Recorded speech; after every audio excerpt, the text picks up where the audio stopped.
I've never seen somebody so like honed in and locked in. Leonard Fournette, I'm locked in my dog Norman Locke, baby. And we're back. It's the Daily Locke In with your main man, Norman Locke, and I'm with my guy, Bruce Thompson. What's up, Bruce? Man, what's up, man? How you doing? Appreciate you for having me on here. Yeah, I appreciate you for having me and everything, man. It's a blessing, great opportunity, you know. I really appreciate that. Man, you know, anything that I can do for another Louisiana brother pushing positivity is big time for both of us, and that's all, you know, we about New Orleans. But, yeah, you know, I want to get to know you a little bit more outside of social media. I know we never got a chance to really, truly connect, but you're a 2017 draft prospect coming out of New Orleans, out of Miller McCoy, an all-boys school that was just founded after Katrina. Can you take me through that journey of going to high school where you never had a high school? Yeah, I think that's kind of like that is a real huge story that a lot of people don't understand. I don't think a lot of people really, you know, understand what it's like coming from a school that just got started, you know, and I started 9th grade, we started 10th grade, we started 11th grade, we started 12th grade. You know, I didn't play football in my 9th grade year.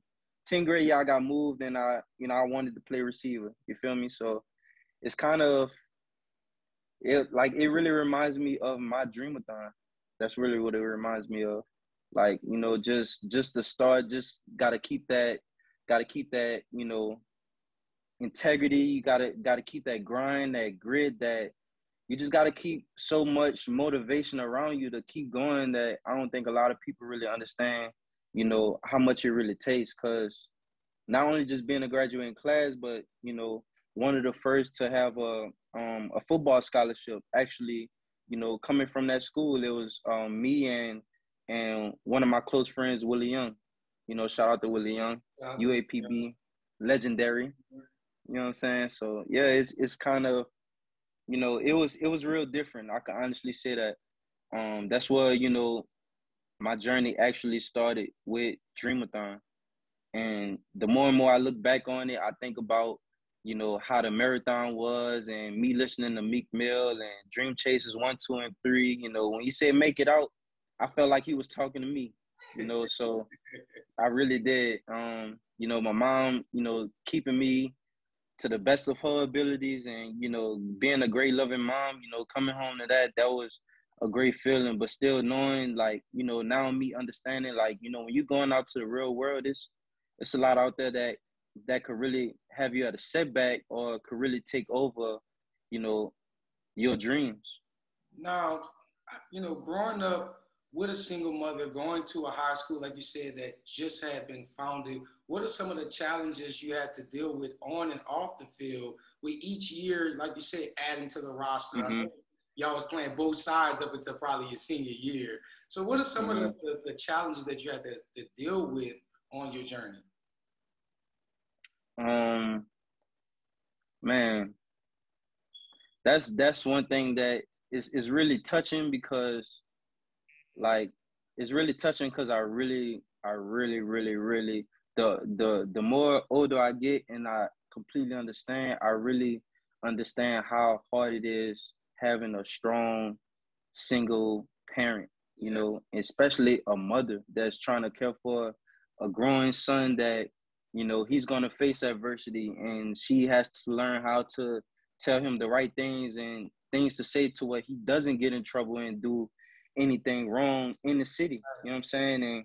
And you know, you going home and, you know, people on the corner, like, you know what I'm saying? So it's always trouble to get into and you know, and being that guy that having to find your identity.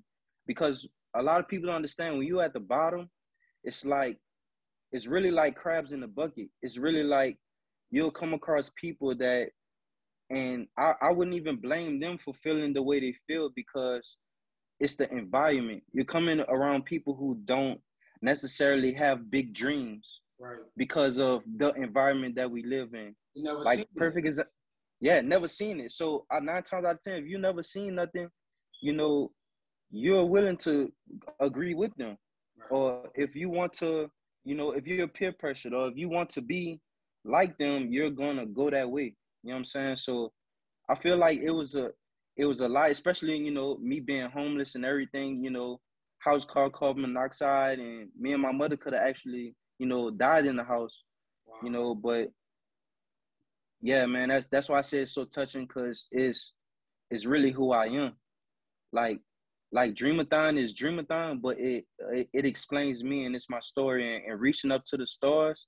That's a kid reaching up to the stars about dreams and aspirations that he have, but not knowingly he have. When you're a kid, you know, a lot of people think, and they get to the standpoint of, I want to be a doctor, I want to be a fireman, I want to be this and that, and that's a kid dreaming. But as a kid get older, circumstances, distractions, you know, people come into play, you know, your environment, everything causes your dreams to go from here to here.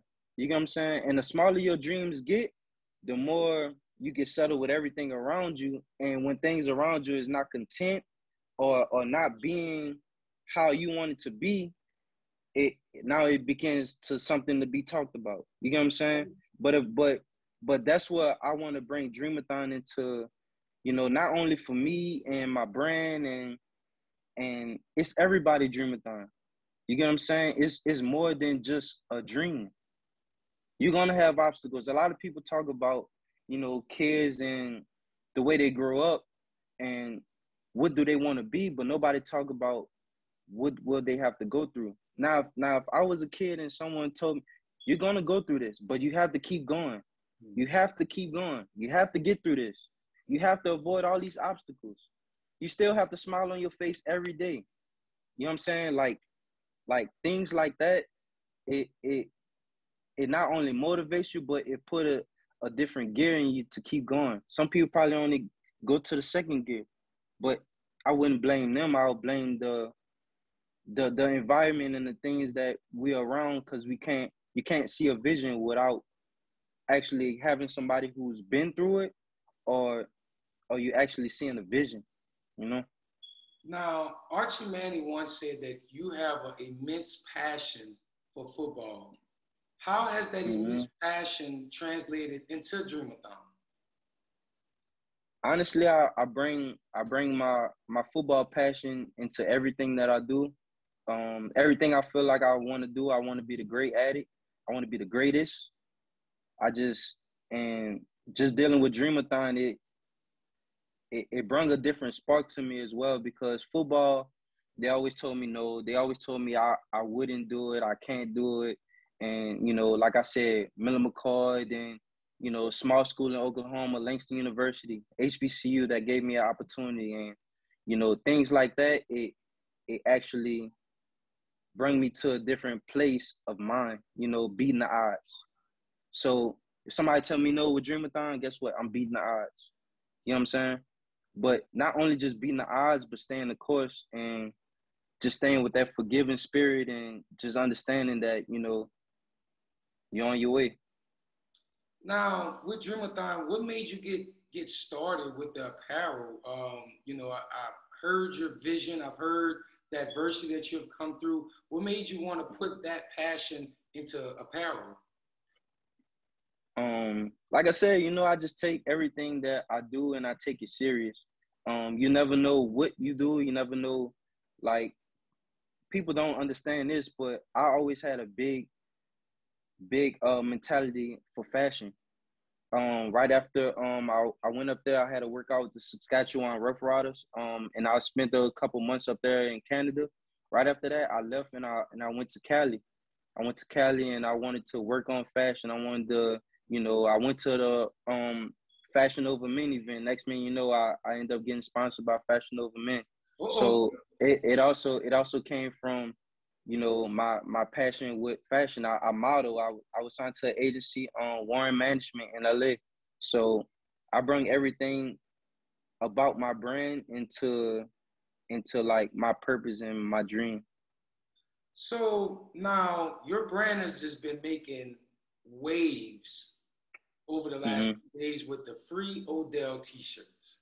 You know, you got Shannon Sharp, you got USA Today, you got ESPN. These shirts are everywhere, and mostly seen by Vikings players, New Orleans Vikings players. How did the idea of these Free Odell t-shirts or movement come about, and can you walk me through the process? Yeah, I could tell you a little bit. It actually just came from, I feel like when you have someone close to you that you love, that you love to the fullest, and someone that helped change your life, I feel like that's the least you can do. You get what I'm saying? So the Free Odell, it actually came from me having my own brand. I'm like, shit, I'm gonna give the fans what they want. That's what they want. That's what we gonna do. And when I did it, I didn't expect it to do what it did, honestly. I just wanted to put it out because that's what the fans wanted. Right. And it was, and not only what the fans wanted, but it was something so big to me personally. I haven't really, like, Dreamathon, how Dreamathon is personally to me, that's how that felt, because, you know, especially like, you know, when you're a father or your best friend, something happens to them, you're going to ride to them till the wheels fall off. You're going to do whatever you can to get something out to show the world, okay, we going to stand for you, you know? So I took that stance for Odell.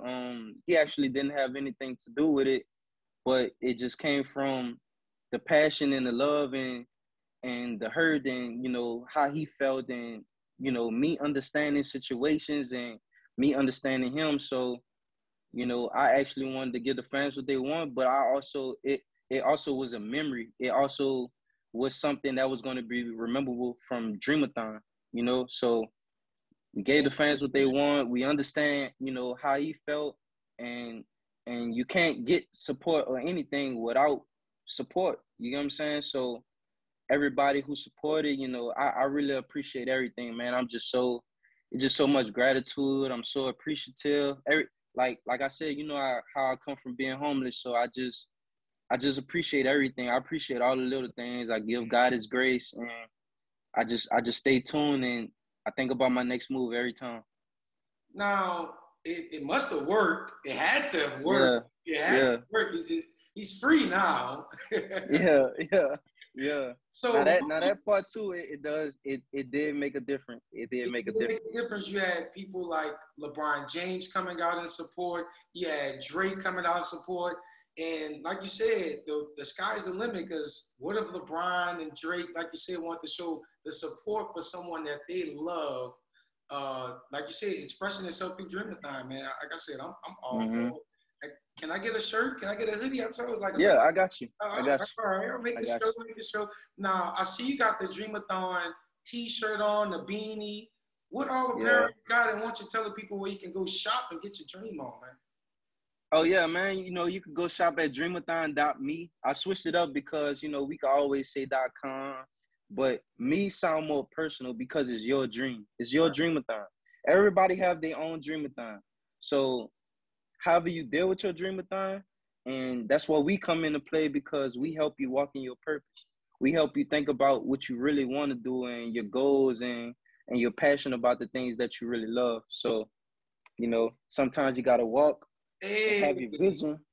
You got to have your vision. You got to know what you really love, where you want to be and what you want to do in life. And sometimes, you know, deal with the socks. You got to walk in your purpose. You got to make it fashionable. You get what I'm saying? So at the same time, we still reaching for the stars. So, you know, that's a little bit of some stuff, but you can always go shop Dreamathon. You know, I have the earrings as well.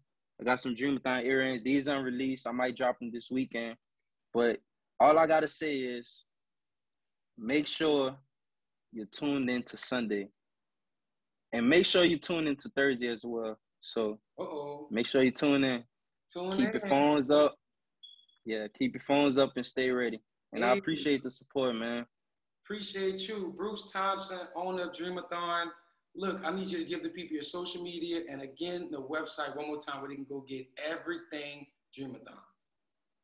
Okay, dreamathon.me. Dreamathon.me. And my Instagram is Bruce Thompson. You can look at Twitter, Dreamathon. _. You can look at Instagram, Dreamathon _. You'll see it everywhere. You know, I really appreciate y'all's support. Y'all, I don't think a lot of people understand when they say that they really appreciate somebody. Like, I really do. I appreciate everybody to the bottom of my heart. Like, it wouldn't happen without anybody, and it wouldn't happen with me by myself, most of all. I appreciate you coming on, giving me this platform to talk to you. Again, we just some brothers from New Orleans trying to make it, man. And I need my shirt, I need the beanie, I need the glasses, I need the socks. Yeah.